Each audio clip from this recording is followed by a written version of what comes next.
Assalamualaikum warahmatullahi wabarakatuh. Perkenalkan, nama saya Windy Berliana Dwi Putri, mahasiswi jurusan Kehutanan Fakultas Pertanian Universitas Mataram dengan nomor induk C1L019102. Di sini saya akan mengkampanyekan mengenai pengelolaan hutan lestari.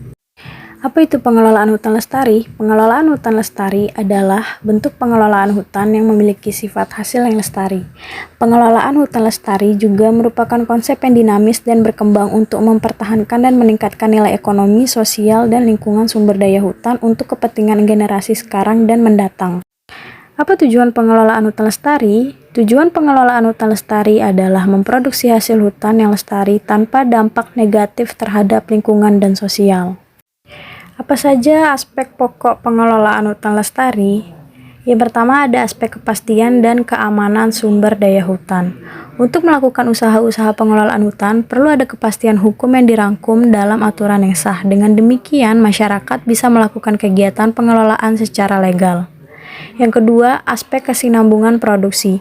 Kesinambungan produksi merupakan hal yang tak kalah penting, karena itu diperlukan penetapan sistem silvikultur, yaitu sistem panen dan pembudidayaan. Yang ketiga, aspek konservasi flora fauna dan keanekaragaman hayati serta fungsi hutan. Konservasi dilakukan untuk penyediaan plasma nutfah, membangun zona penyangga yang membatasi hutan produksi dengan hutan konservasi. Yang keempat, aspek manfaat ekonomi.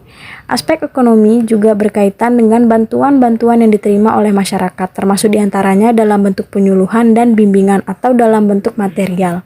Yang terakhir atau aspek kelembagaan.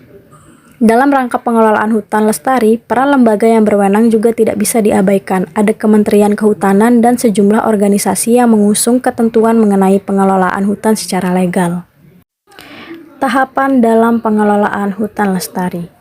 Yang pertama, meningkatkan kesadaran dalam melaksanakan PHPL. Yang kedua, membangun komitmen untuk melaksanakan PHPL. Yang ketiga, penilaian kesenjangan antara praktik dan standar PHPL. Dan yang keempat, membuat rencana aksi pengelolaan hutan. Pengelolaan hutan lestari ibarat sebuah perahu di tengah lautan, perahu yang akan membawa penumpangnya ke daratan, ke kehidupan yang penuh pengharapan. Mewujudkan hutan lestari tidaklah semudah membalik telapak tangan di tengah berbagai tantangan baik dari dalam maupun luar. Keberhasilannya sangat tergantung pada kemauan dan kemampuan semua pihak untuk mewujudkannya.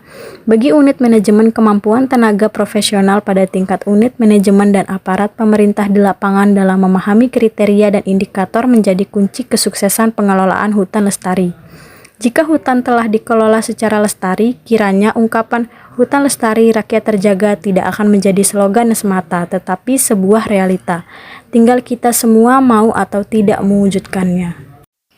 Cukup sekian yang dapat saya sampaikan, kurang lebihnya mohon maaf. Saya Windy Berliana Dwi Putri, terima kasih. Assalamualaikum warahmatullahi wabarakatuh.